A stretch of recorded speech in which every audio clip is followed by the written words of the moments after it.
Hello दोस्तों, आज हम लोग बात करने चल रहे हैं राष्ट्रीय आय की। राष्ट्रीय आय से एक ऐसा चैप्टर है जहां से पूरी आर्थिक प्रणाली दो भागों में विभाजित हो जाती है। इसके पहले के अर्थशास्त्र को हम लोग कहते थे माइक्रो इकोनॉमिक्स, और जब राष्ट्रीय आय की गणना शुरू हुई तो इसको हमने कहना शुरू किया मैक्रो इकोनॉमिक्स।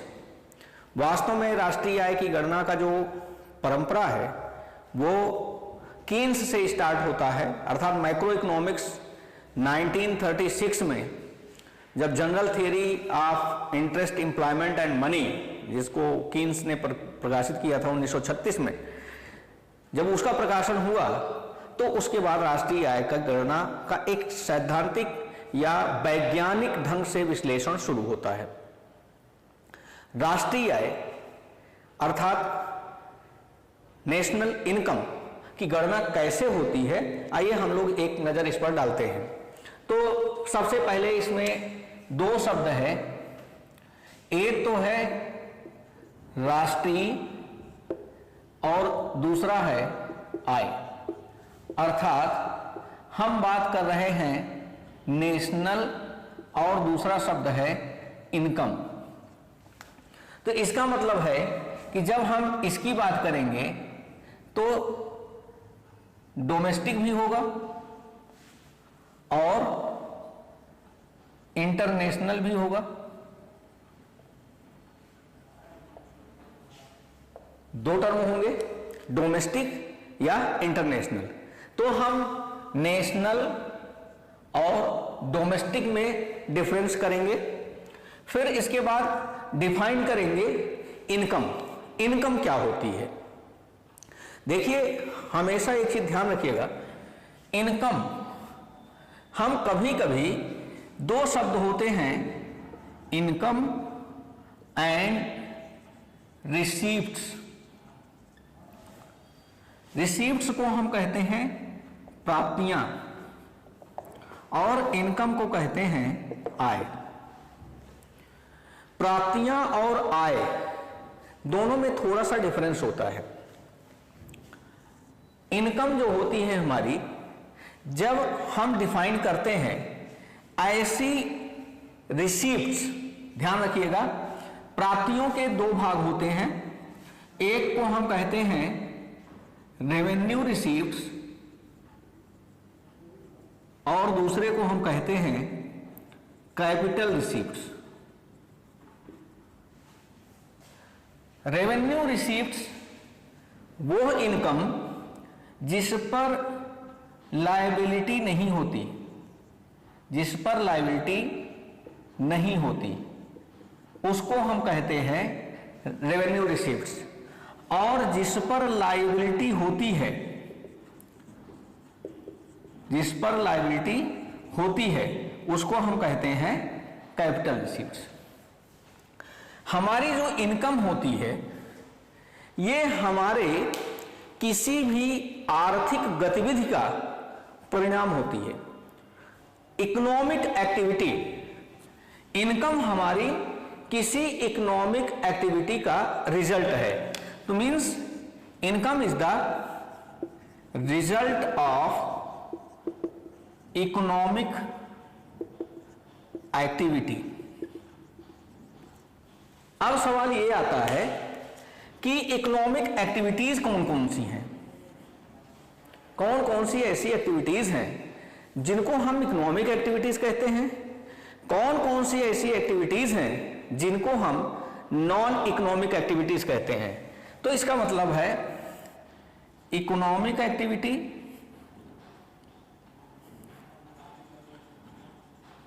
इकोनॉमिक एक्टिविटी और नॉन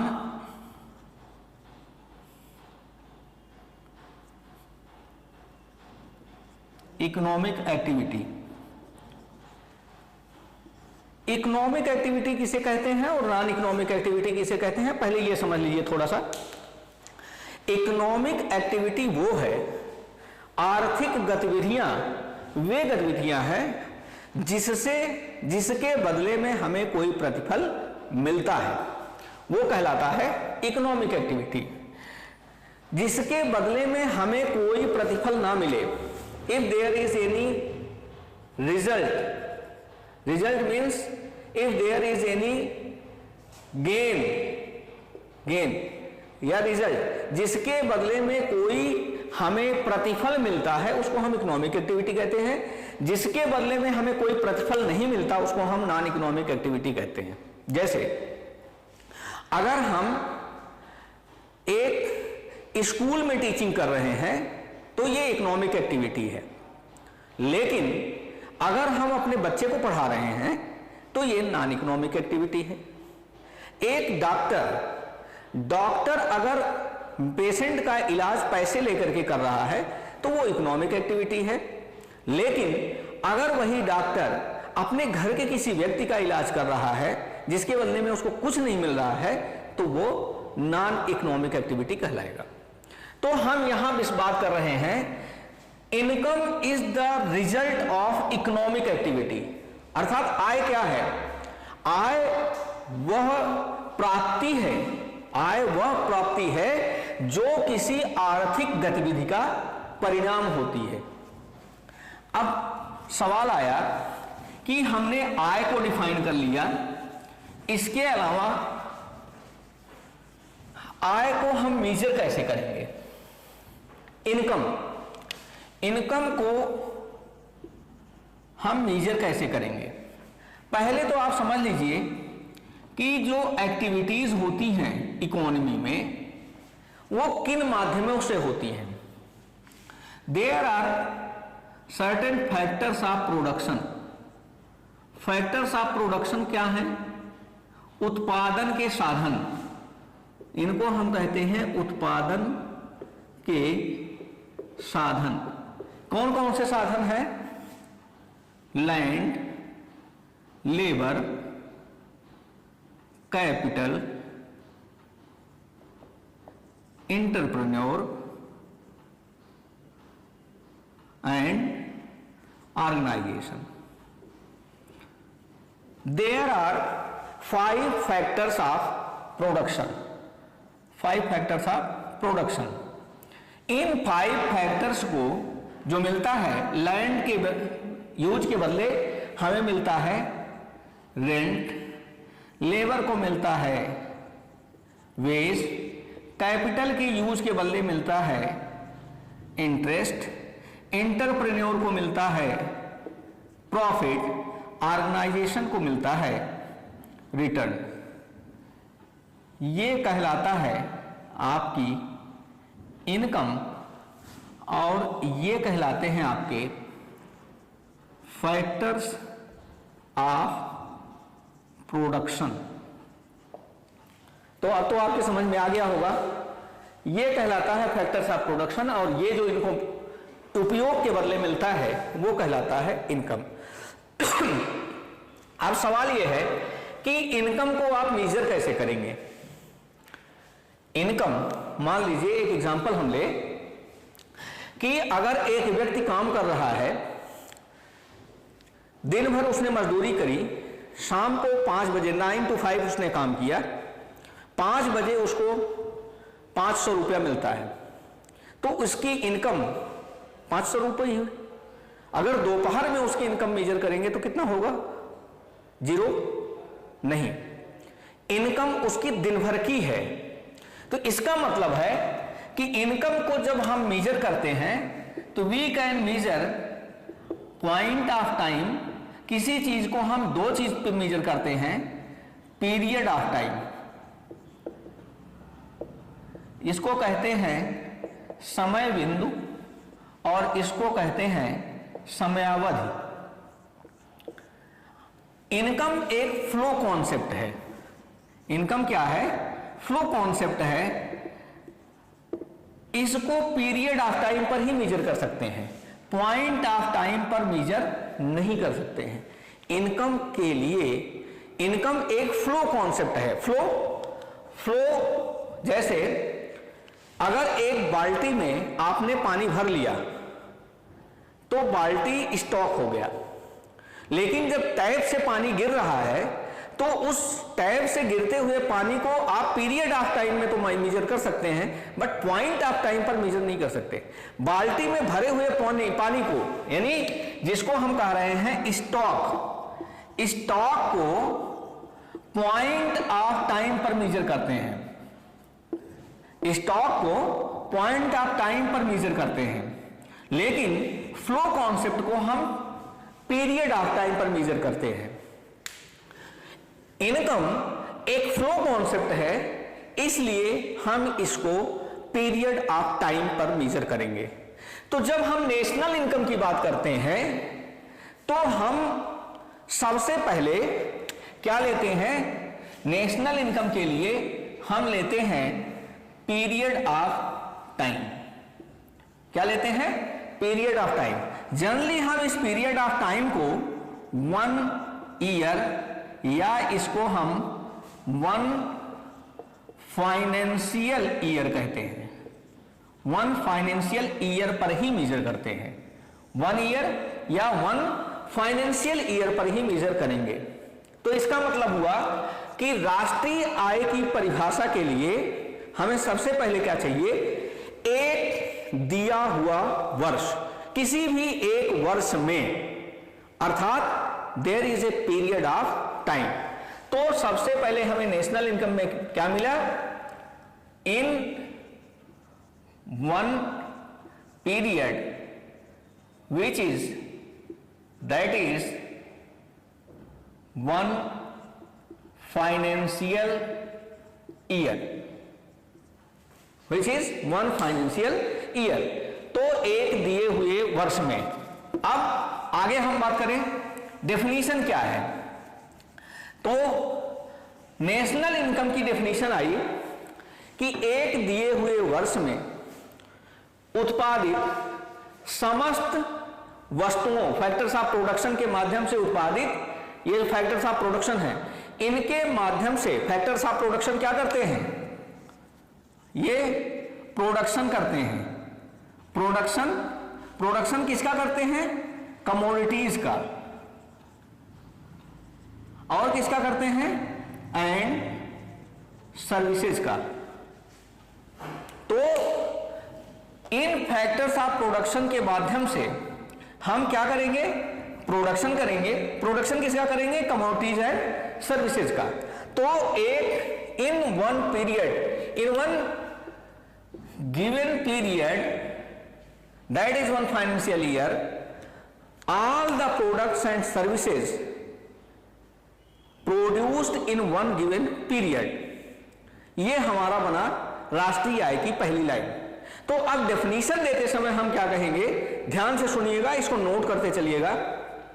मार्शल ने डेफिनेशन दिया था, एक दिए हुए वर्ष में उत्पादित वस्तुओं का मौद्रिक मूल्य ही राष्ट्रीय आय है।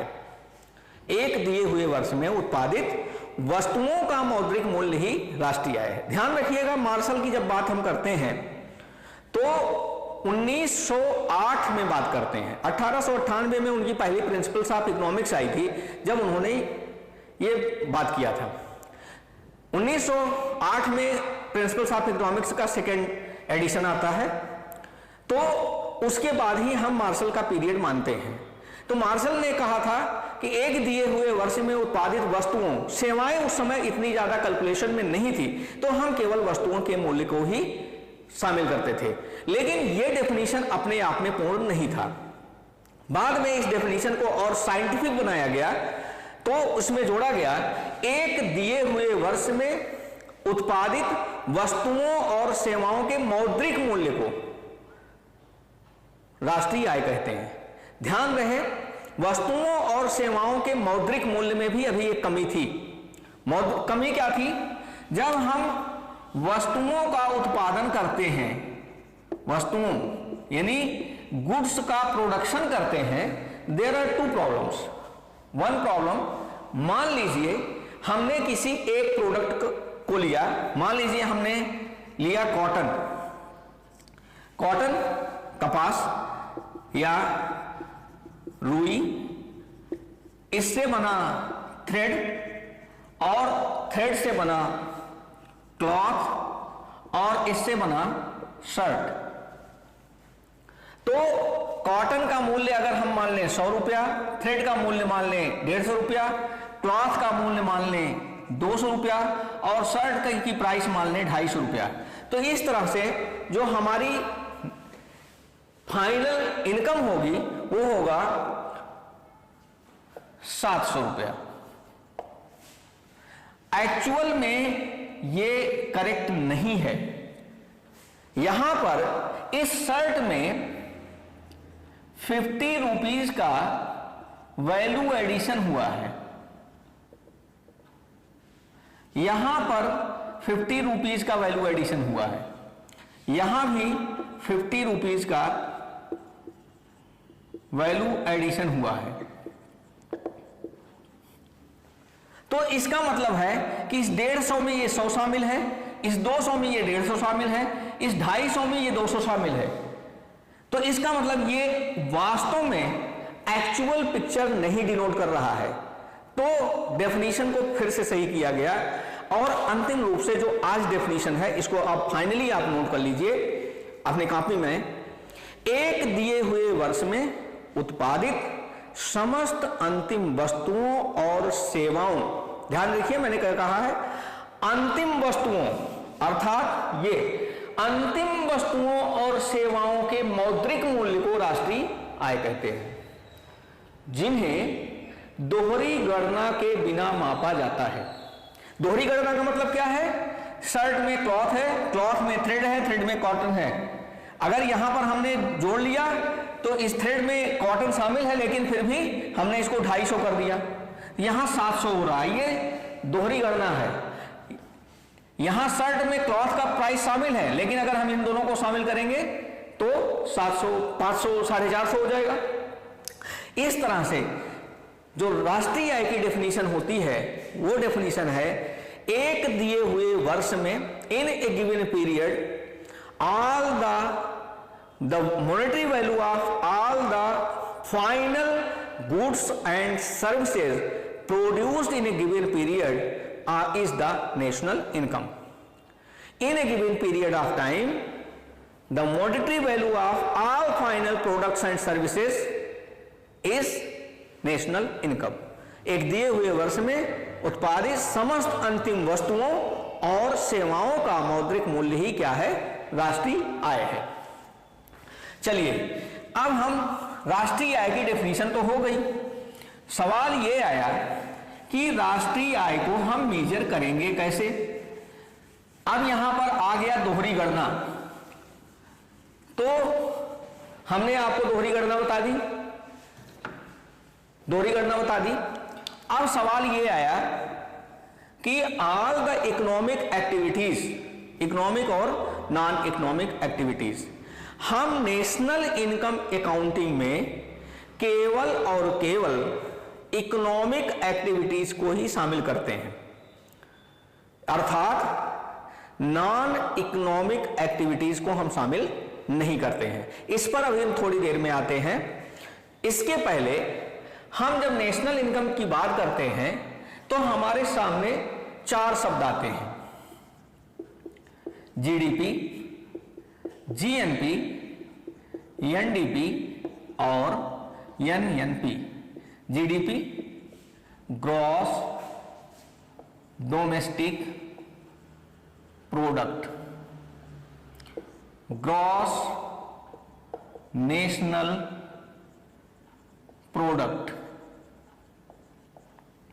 Net domestic product, net national product. ध्यान रखिए हमें इस तरह से मिलता है, एक तो मिलता है ग्रॉस, दूसरा मिलता है नेट, फिर इसके मिलता है डोमेस्टिक और इसके बाद मिलता है नेशनल। इन 4 शब्दों को हमें डिफाइन करना है, 1 2 3 4। इन 4 शब्दों को हमें डिफाइन करना है। इन 4 शब्दों को हम कैसे डिफाइन करेंगे? एक छोटा सा मैं आपको फार्मूला लिख के बता दे रहा हूं, gross minus depreciation is net. Net को हम कहते हैं शुद्ध और ग्रॉस को हम कहते हैं सकल। यह है घरेलू, यह है राष्ट्रीय। तो gross minus depreciation is equal to net. National minus net foreign income, net foreign income is equal to domestic. Net foreign income is domestic. अब हमें इन्हीं चार शब्दों को डिफाइन करना है। तो इसके लिए हम थोड़ा सा एक बार फिर से बैकग्राउंड में आपको लेके चल रहे हैं। इसके लिए हमें कुछ चीजें समझनी पड़ेगी।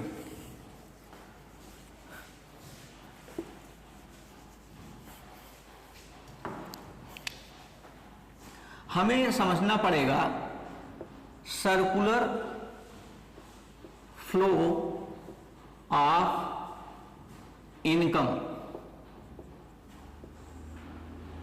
आय का चक्रीय प्रवाह। हमें सबसे पहले यह समझना पड़ेगा आय का चक्रीय प्रवाह। आय का चक्रीय प्रवाह क्या है, इसके लिए हम सबसे पहले एक शुरुआत करते हैं क्वेश्चन से। वाई अर्थात national income is denoted by A C plus I plus G plus X minus M, B C plus I plus G plus X minus M, C plus I plus G plus X plus M, D C minus I minus G plus X minus M. ये चार विकल्प हमारे सामने हैं।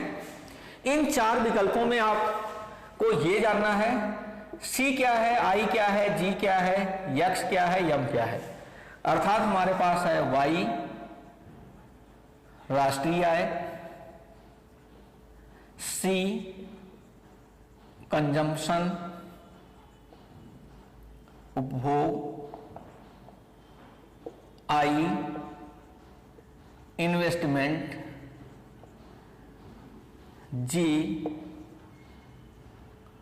Government expenditure, X export income, M import expenditure. ये हमारे पास चार शब्द हैं, ये पांच शब्द हैं, इनको हमको समझना पड़ेगा।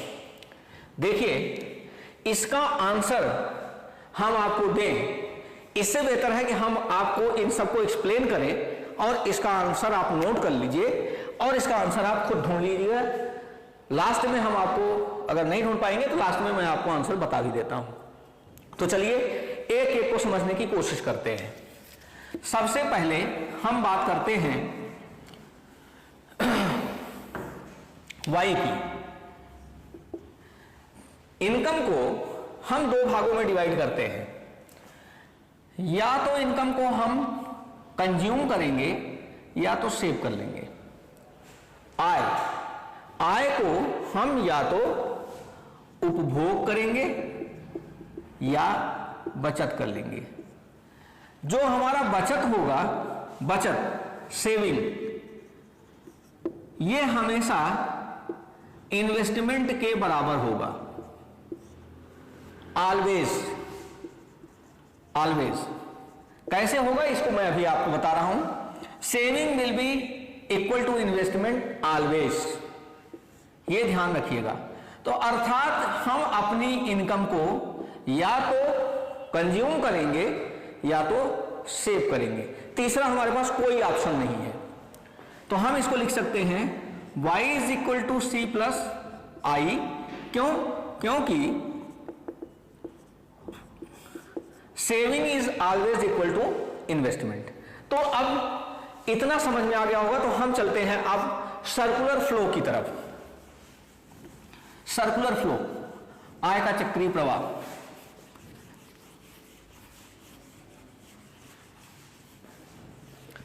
चलिए सर्कुलर फ्लो की बात करते हैं। शुरुआत में हमारे पास दो सेक्टर है, एक को हम कहते हैं हाउस होल्ड सेक्टर और दूसरे को हम कहते हैं फर्म। इस हाउस होल्ड सेक्टर को हम उपभोक्ता क्षेत्र कहते हैं, उपभोक्ता क्षेत्र या घरेलू क्षेत्र। तो हम इसको सी कह सकते हैं। फर्म को हम उत्पादक क्षेत्र कहते हैं। चूंकि उत्पादक क्षेत्र यही है तो वाई अर्थात इनकम को भी यही जनरेट करेगा, तो वाई भी यहीं से आएगा। शुरुआत होती है, शुरुआत में हमारे पास केवल दो क्षेत्र है। जब अर्थव्यवस्था की शुरुआत होती है तो हाउस होल्ड है और फर्म है। शुरुआत होती है तो हाउस होल्ड फर्म को देखता है factors of production and services. उत्पादन के साधन किसको प्रोवाइड करता है? फर्म को, और फर्म इसके बदले में देता है इसको पेमेंट। अब ये firm in factors of production का यूज करता है और प्रोड्यूस करता है गुड्स एंड सर्विसेज का। प्रोड्यूस करेगा, इन फैक्टर्स ऑफ प्रोडक्शन को प्रयोग करेगा, गुड्स एंड सर्विसेज प्रोड्यूस करेगा, कहां ले जाएगा? हाउस होल्ड के पास, और हाउस होल्ड इसके बदले में इनको करेगा पेमेंट। आपको यहां पर दो चीजें समझ में आई होंगी। एक तो पेमेंट का जो फ्लो है, पेमेंट फ्लो वो है एंटी क्लॉकवाइज, एंटी क्लॉकवाइज, और गुड्स एंड सर्विसेज का जो है वो है क्लॉकवाइज। आप देखिए क्लॉकवाइज और एंटी क्लॉकवाइज, तो ये गुड्स एंड सर्विसेज है। अब वाई यहां पर है और सी यहां पर है, तो इसका मतलब हम कह सकते हैं कि जितना यहां पर आया उतना यहां से फिर कंजम्पशन सेक्टर में वापस चला गया। तो हम कह सकते हैं y इज इक्वल टू सी। ये हुआ हमारा पहला इक्वेशन, ये हमारा बना पहला इक्वेशन। अब हम लोग बात करते हैं, अगर इसमें हर कंज्यूमर और हर प्रोड्यूसर रेशनल होता है, इकोनॉमिक्स की पहली शब्द होती है रेशनैलिटी, तो रेशनल है तो इसका मतलब वो अपने फ्यूचर के बारे में भी कुछ बात करेगा। हमने आपको पहले ही बताया था कि टोटल इनकम को या तो हम कंज्यूम करेंगे या तो हम सेव करेंगे। इस इक्वेशन में हमने क्या किया है? टोटल इनकम को कंज्यूम कर लिया है, हमने सेविंग कुछ नहीं करी है, लेकिन अब हम सेविंग सेक्टर को भी इसमें ला रहे हैं। तो सेविंग करने के लिए ध्यान रहे कि सेविंग करता कौन है।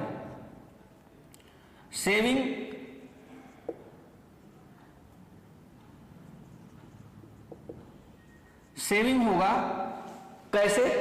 सेविंग होगा बैंक के माध्यम से, ये सेविंग करेंगे। एक चीज यहां पर आपको डिफाइन करने की जरूरत है कि सेविंग, हम सेविंग मानते कब हैं?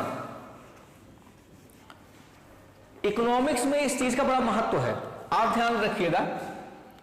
अगर हम कैपिटल यस लिख रहे हैं तो इट इज सेविंग, अगर हम स्मॉल यस लिख रहे हैं तो इसको एमपीएस कहते हैं, मार्जिनल प्रोपेंसिटी टू सेव। इसे हमें नहीं लिखना है, हमें यस अर्थात सेविंग करना है। सेविंग को सेविंग हम तभी मानते हैं जब यह इन्वेस्ट हो, अर्थात कोई भी इनकम यदि बचा करके अलमीरा में रख ली गई है, कोई भी इनकम यदि बचा करके अपने बक्से में रख दिया है, लॉकर में रख दिया है, तो उसको हम इकोनॉमिक्स में सेविंग नहीं मानते हैं। सेविंग के डेफिनेशन में नहीं आता, इस चीज को बहुत ध्यान रखिएगा। अगर आपने उस सेविंग को उठा करके बैंक में रखा है, कहीं इन्वेस्ट कर दिया है जिसके बदले में आपको कोई रिटर्न मिल रहा है, तभी यह सेविंग माना जाएगा। इसीलिए जब आप सेविंग करते हैं बैंक में, तो बैंक आपको देता है इंटरेस्ट, और इंटरेस्ट वो देगा कहां से आपको? बैंक क्या करेगा? क्रेडिट क्रिएशन करेगा। क्रेडिट क्रिएशन का मतलब क्या होता है? लोन देगा। लोन किसको देगा? इन्वेस्टर को। इन्वेस्टर को किस लिए देगा? इन्वेस्टमेंट करने के लिए।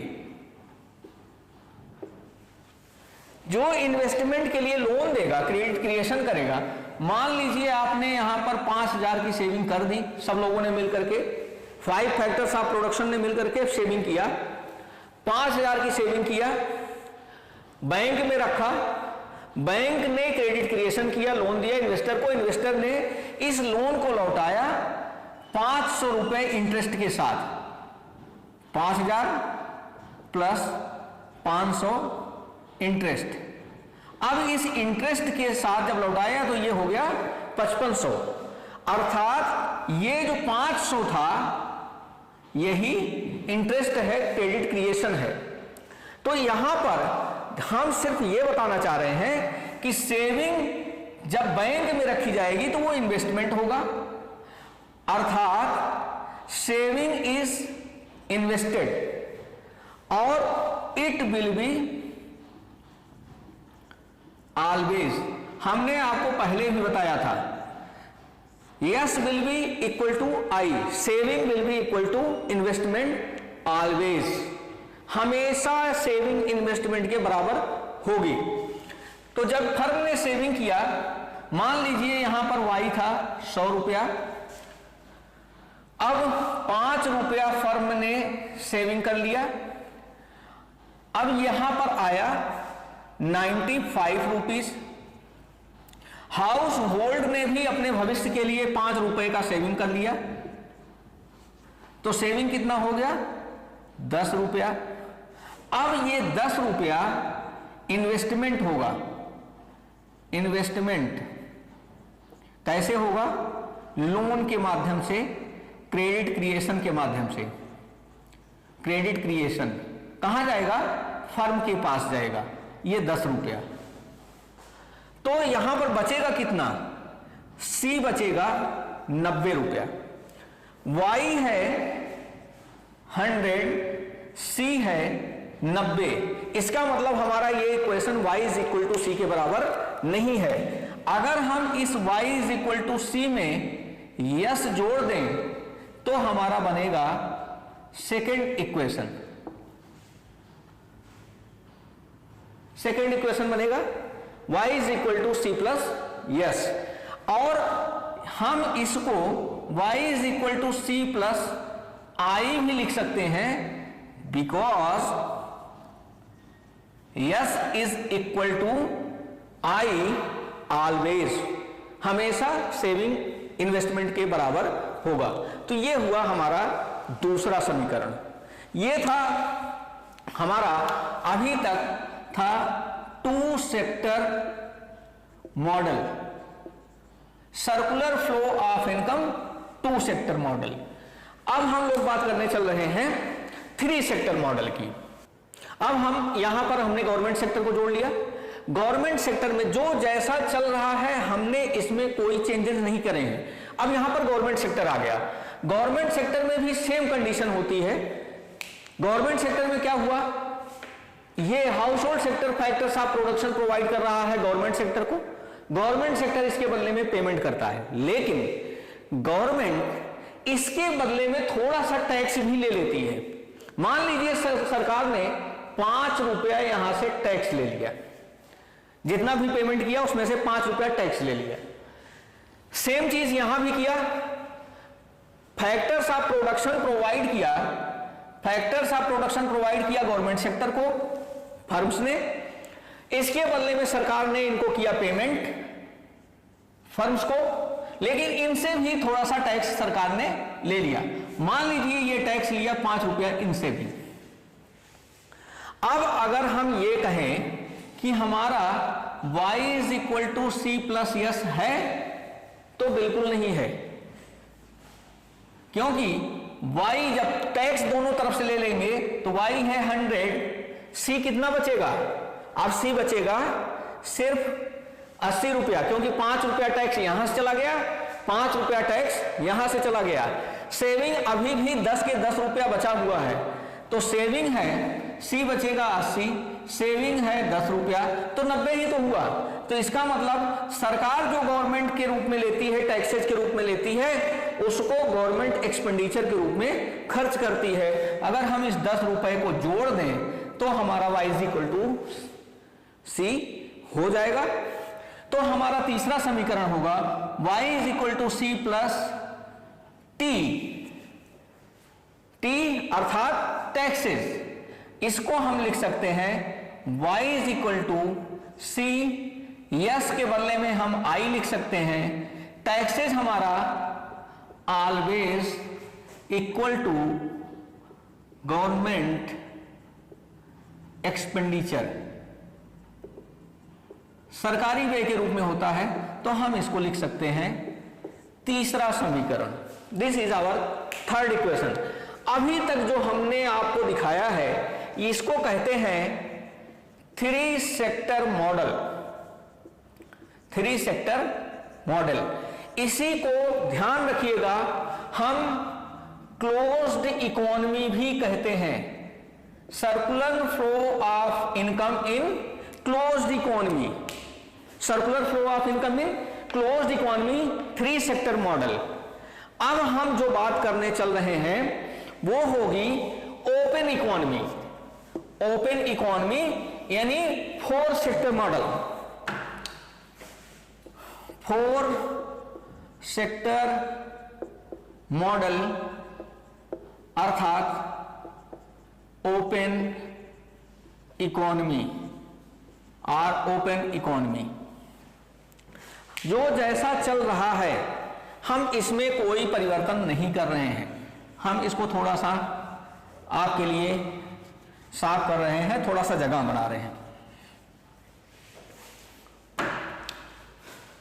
ये है सी प्लस आई, यहां हुआ C plus S plus T, third sector हुआ, हम इसको कह सकते हैं सी प्लस आई और सी प्लस आई प्लस जी। अब हम कर रहे हैं फॉरेन सेक्टर को इंक्लूड, फॉरेन सेक्टर को इंक्लूड कर रहे हैं। फॉरेन सेक्टर को जब हम इंक्लूड करेंगे तो जब हम इंपोर्ट करेंगे तो ये एक्सपेंडिचर होगा, अर्थात इनकम हमारे यहां से बाहर जाएगी, और जब एक्सपोर्ट करेंगे तो इनकम हमारे यहां आएगी। एक्सपोर्ट अर्निंग्स कहते हैं हम इसको हम दिखाते हैं यक्स से और इसको दिखाते हैं हम यम से। इन दोनों के इनकम को अर्थात यक्स माइनस यम को हम कहते हैं net foreign income, net foreign income X minus M. तो अब हमारा चौथा क्षेत्र आया C plus S plus T plus net foreign income, या हम इसको लिख सकते हैं C plus I plus G plus X minus M. हमने इसको ब्रैकेट में क्यों लिखा है और यहां पर प्लस क्यों लगाया है? नेट फॉरेन इनकम को हम अपने सकल घरेलू आय में जोड़ेंगे, घरेलू आय में जब जोड़ देंगे तो ये बन जाएगा हमारा राष्ट्रीय आय। अर्थात बाहर से कभी एक्सपोर्ट ज्यादा होता है तो हमारी इनकम बढ़ जाती है, इंपोर्ट ज्यादा होता है तो हमारी इनकम हमारे पास से निकल जाती है। तो एक्सपोर्ट माइनस इंपोर्ट अर्थात निर्यात माइनस आयात, इन दोनों के अंतर को हम इसमें जोड़ते हैं। आयात ज्यादा होगा तो यह हमारी घरेलू आय में से निकल जाएगा, अगर निर्यात ज्यादा होगा तो घरेलू आय में जुड़ जाएगा, इसलिए इसको हम ब्रैकेट में रखते हैं। तो यह हुआ हमारा फोर्थ इक्वेशन। यह हमारा था अभी तक का सर्कुलर फ्लो ऑफ इनकम अर्थात 4 सेक्टर मॉडल। इसके बाद अब हम लोग बात करने चल रहे हैं नेशनल पर, राष्ट्रीय और घरेलू। अब हम लोग बात करने चल रहे हैं नेशनल और डोमेस्टिक की। किसको नेशनल कहते हैं अर्थात हम किसको राष्ट्रीय कहेंगे और किसको हम कहेंगे घरेलू, इन दोनों की डेफिनेशन है। इसके पहले हमें समझना पड़ेगा दो चीज। एक तो हमें डोमेस्टिक एरिया समझना पड़ेगा कि डोमेस्टिक एरिया क्या है, ये डोमेस्टिक एरिया क्या है और नेशनल क्या है। इसके लिए हमको आपको थोड़ा सा एक बैकग्राउंड में ले जाना पड़ेगा। ये साउथ इंडिया का नक्शा है, थोड़ा सा अच्छा नहीं बना होगा लेकिन आप मान लीजिएगा कि ये नक्शा है साउथ इंडिया का ही है। पता नहीं किस दुनिया का नक्शा बना है लेकिन ये आप मान लीजिए कि ये साउथ इंडिया है। यहां पर आप मान लीजिए कि ये दिल्ली है, ईस्टर्न यूरोप कंट्री है। हमने साउथ इंडिया का नक्शा इसलिए बनाया है कि यहां हमें समुद्र दिखाना था, इसलिए हमने पूरा नक्शा ना बना करके केवल यही दिखाया है। 200 नॉटिकल मील तक की, 200 नॉटिकल मील समुद्र की दूरी को हम नॉटिकल मील में नापते हैं। 200 नॉटिकल मील की समुद्री दूरी को हम अपनी घरेलू सीमा क्षेत्र कहते हैं। तो अब आप पहले घरेलू सीमा क्षेत्र समझ लीजिए। घरेलू एरिया घरेलू सीमा क्षेत्र है। अब इसको नोट कर लीजिए, किसी भी देश का पॉलिटिकल एरिया, पॉलिटिकल एरिया का मतलब होता है किसी भी देश का जो राजनीतिक मानचित्र होता है वो उसका घरेलू सीमा क्षेत्र कहलाता है। घरेलू सीमा क्षेत्र के अंतर्गत और किन किन चीजों को हम शामिल करते हैं इसको भी जानना बहुत जरूरी होता है। तो पहला है political area of any country, दूसरा है मिलिट्री एक्वायर्ड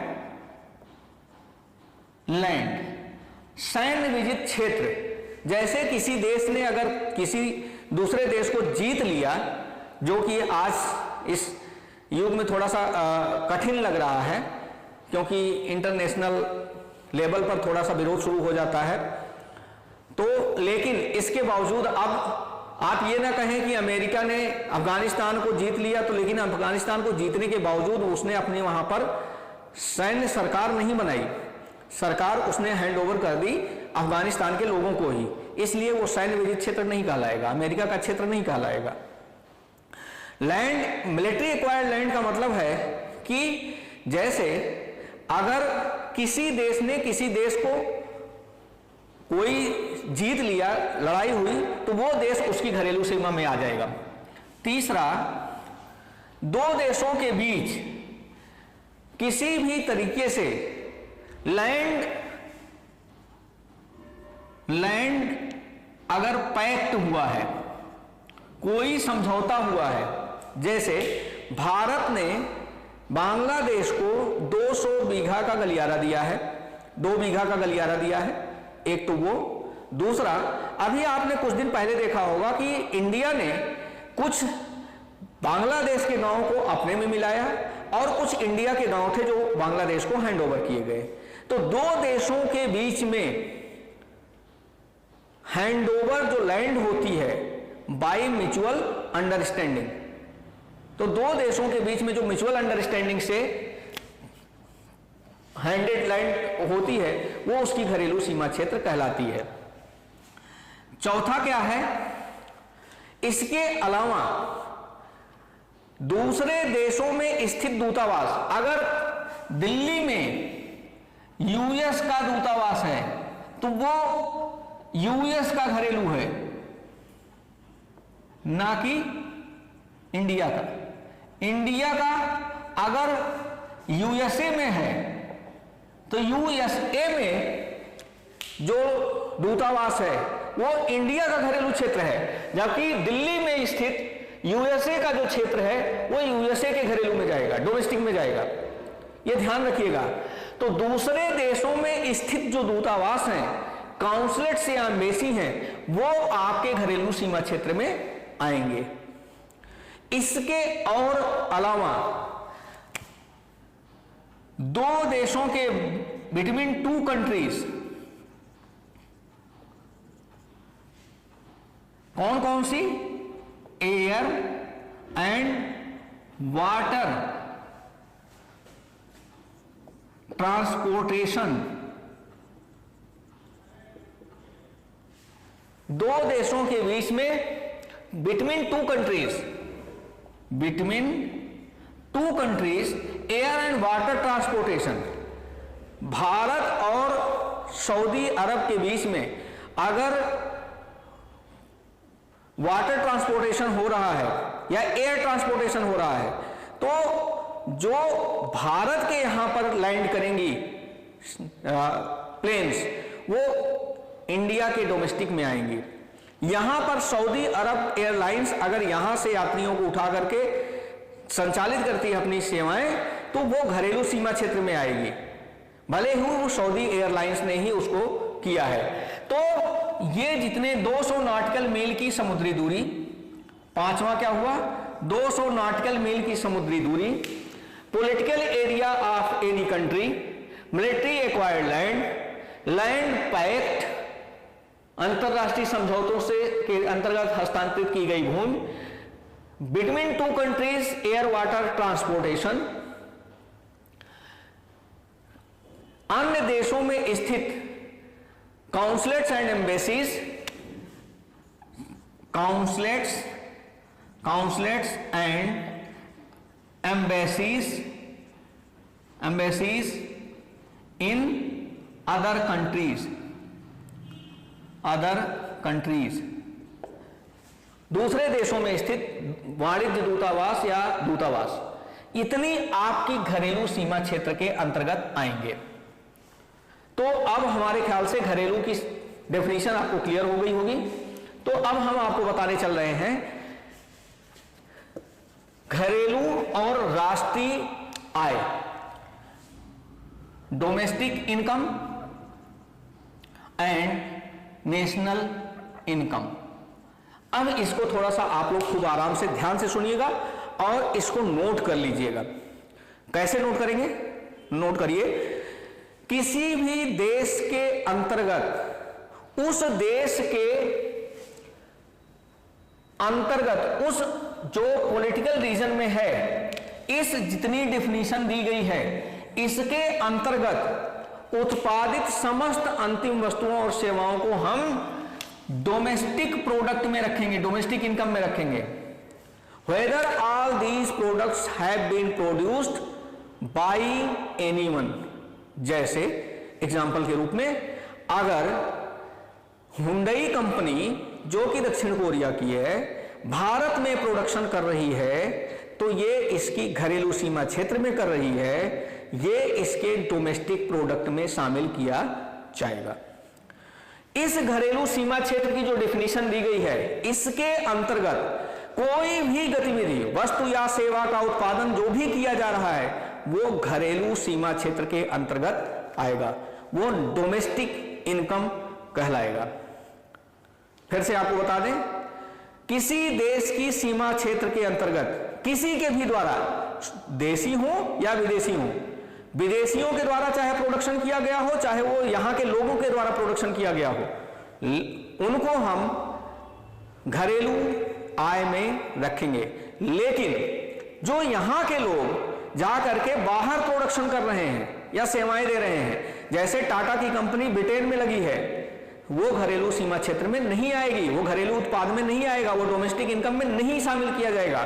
अगर आपके घर का कोई व्यक्ति अमेरिका में काम कर रहा है, वहां पर इनकम जनरेट करके आपके यहां भेज रहा है, तो वो आपकी डोमेस्टिक इनकम में शामिल नहीं की जाएगी। तो डोमेस्टिक में किसको शामिल करेंगे? All the income generated in any defined area of domestic land is domestic income. तो ये रहा आपका डोमेस्टिक। अब आते हैं हम नेशनल पर। नेशनल का मतलब है कि एक देश के राष्ट्रीय, नेशनल को आप सीधे सीधे एक शब्द ले लीजिए, नेशनैलिटी, राष्ट्रीयता, राष्ट्रीयता से जोड़ दीजिए, ये अपने आप पता चल जाएगा राष्ट्रीयता से। तो राष्ट्रीयता क्या कह रही है कि यदि किसी भी देश के लोगों के द्वारा कहीं कोई उत्पादन किया जा रहा है, ध्यान दीजिए मैंने शब्द क्या कहा, यदि किसी देश के लोगों के द्वारा, अर्थात इंडिया के लोगों का उत्पादन कहीं भी हो रहा हो, चाहे इंडिया में या फिर विदेश में, नेशनल इनकम कहलाएगा। All the goods and services produced anywhere in the world by any nationals of any country is national income. Nationals of any country is national income. किसी भी देश के लोगों के द्वारा देश में या विदेशों में उत्पादित समस्त वस्तुओं और सेवाओं के मूल्य को हम नेशनल इनकम या राष्ट्रीय आय कहते हैं। लेकिन in this income the product produced within the country by foreign nationals will not be included। अर्थात इस देश के अंतर्गत विदेश के लोगों के द्वारा उत्पादित वस्तुओं और सेवाओं को हम राष्ट्रीय आय में शामिल नहीं करते, उनको हम किस में शामिल करते हैं? घरेलू आय में। तो राष्ट्र के लोगों के द्वारा, नेशनैलिटी, नेशनल्स द्वारा देश में या विदेशों में, चाहे वो यहां हो, अर्थात टाटा ने जो ब्रिटेन में लगाई, मित्तल ने जो ब्रिटेन में लगाई कंपनी, या रिलायंस ने जो विदेश में इनकम अर्जित करी, एयरटेल ने जो विदेश में इनकम अर्जित करी, वो नेशनल इनकम में तो इंक्लूड होगा बट डोमेस्टिक इनकम में इंक्लूड नहीं होगा। जबकि हुंडई ने जो इनकम इंडिया में अर्जित करी वो आपके डोमेस्टिक में तो इंक्लूड होगा बट नेशनल में इंक्लूड नहीं होगा। तो ये रहा आपका नेशनल और डोमेस्टिक का डेफिनेशन। अर्थात नेशनल में से अगर हम नेट फॉरेन इनकम घटा दें तो हमें मिल जाएगा डोमेस्टिक। तो आपको ये एक चीज तो पता चल गया। अब इसके बाद हमारे सामने आता है दूसरा शब्द ग्रॉस और नेट। ग्रॉस और नेट कैसे हम डिफाइन करेंगे इसकी बात हम लोग कर लें। तो ग्रॉस फैक्टर्स ऑफ प्रोडक्शन, जितने भी फैक्टर्स ऑफ प्रोडक्शन का जो एक वर्ष में उत्पादित समस्त वस्तुएं और सेवाएं होती हैं वो कहलाती है हमारी ग्रॉस प्रोडक्ट। लेकिन जब इसमें से हम डिप्रिसिएशन निकाल देते हैं, डिप्रिसिएशन, तो ये कहलाता है नेट। डिप्रिसिएशन क्या है? डिप्रिसिएशन क्या है पहले आप ये समझ लीजिए। जब हम कोई भी सामान यूज करते हैं, प्रयोग करते हैं, तो उस सामान को यूज करते समय, प्रयोग करते समय उसमें कुछ टूट फूट होता है, कुछ हराश होता है। जो टूट फूट या उस सामान को प्रयोग नहीं करते हैं, अगर मान लीजिए प्रयोग ना करें, उसको ऐसे ही रखे रहने दें, तो उसमें जंग लग जाएगा। बैटरी है, जैसे बैटरी की पानी खत्म हो जाती है या वो यूजलेस हो जाता है। कई बार ऐसा होता है, बहुत सारे प्रोडक्ट रखे रखे खराब हो जाते हैं।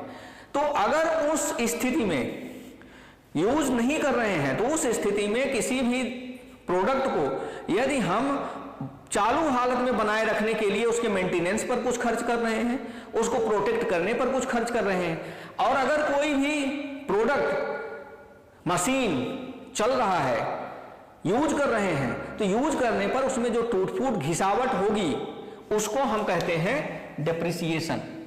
तो जब हम ग्रास में से डेप्रिसिएशन घटा देते हैं तो हमें मिलता है शुद्ध नेट। डेप्रिसिएशन को हम नेशनल इनकम में कभी भी शामिल नहीं करते हैं। इसके अलावा कुछ ऐसी चीजें और होती हैं नेट जिनको हम नेशनल इनकम अकाउंटिंग में शामिल नहीं करते हैं। जैसे आप देख लीजिए, एक हमने आपको कहा था non economic activities, non economic activities, the factors which are not included in national income accounting। तो सबसे पहले क्या आया? नॉन इकोनॉमिक एक्टिविटीज, अर्थात वो सारी गतिविधियां जो नॉन इकोनॉमिक हैं। जैसे हमने कहा एक गृहिणी के द्वारा अपने घर के लोगों के लिए खाना बनाना नॉन इकोनॉमिक एक्टिविटीज कहलाता है। डॉक्टर के द्वारा अपने घर का इलाज करना नॉन इकोनॉमिक एक्टिविटीज कहलाता है।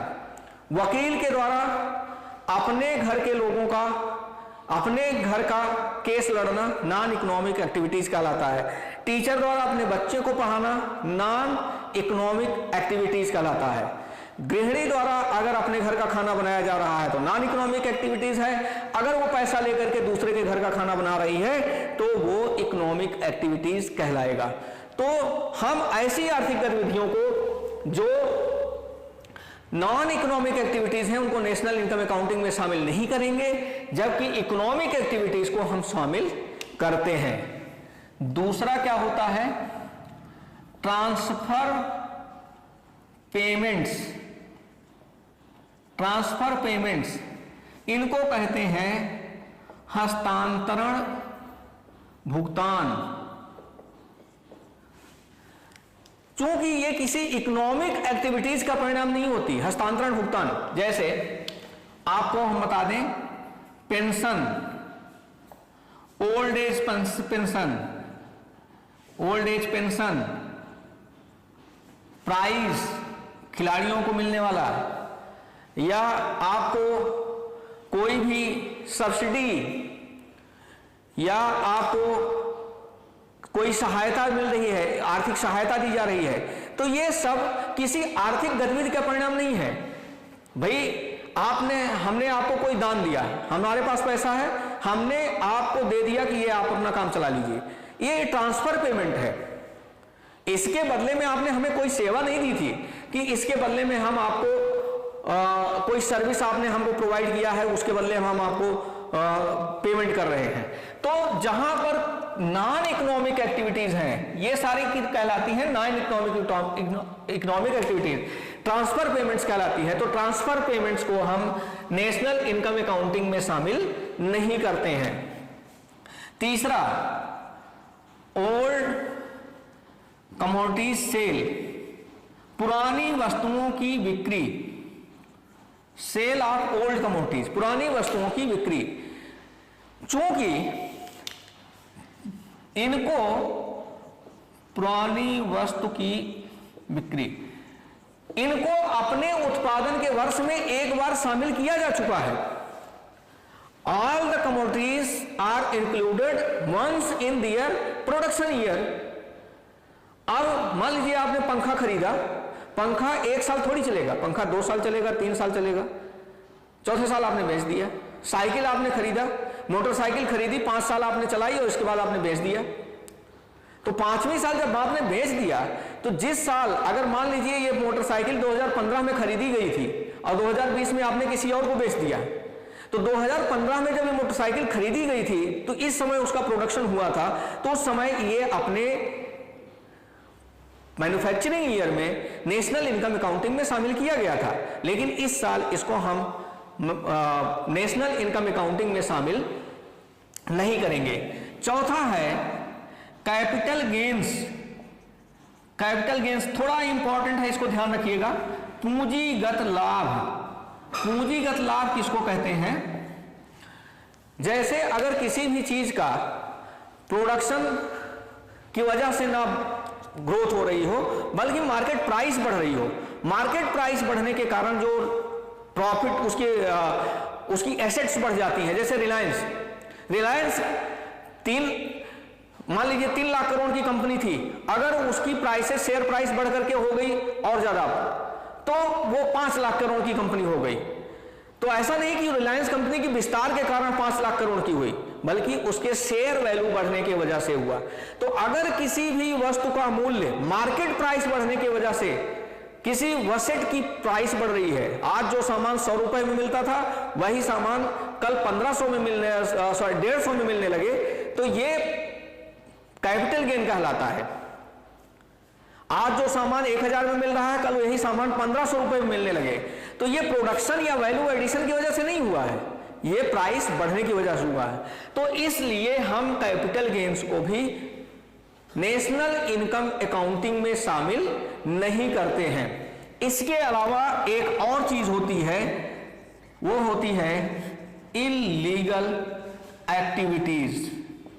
ये तो आप जानते ही होंगे, इसके लिए बताने की कोई जरूरत नहीं है। इल्लीगल एक्टिविटीज को हम नेशनल इनकम अकाउंटिंग में शामिल नहीं करते हैं। अर्थात जैसे किसी ने जुआ खेला हो, सट्टा लगाया हो, या आपने कोई घूस दिया हो, ब्राइबरी करी हो, या इस तरह की किसी भी इल्लीगल एक्टिविटीज को हम इकोनॉमिक एक्टिविटीज नहीं मानते हैं, इसलिए इसको हम नेशनल इनकम अकाउंटिंग में शामिल नहीं करते हैं। तो अब हमारी जो अभी तक कहा था कि नेशनल इनकम अकाउंटिंग हम कैसे करते हैं, किस लिए करते हैं, और कैसे हम इसको अकाउंट करेंगे, किन किन चीजों को हम शामिल करते हैं, घरेलू क्या है, नेशनल क्या है।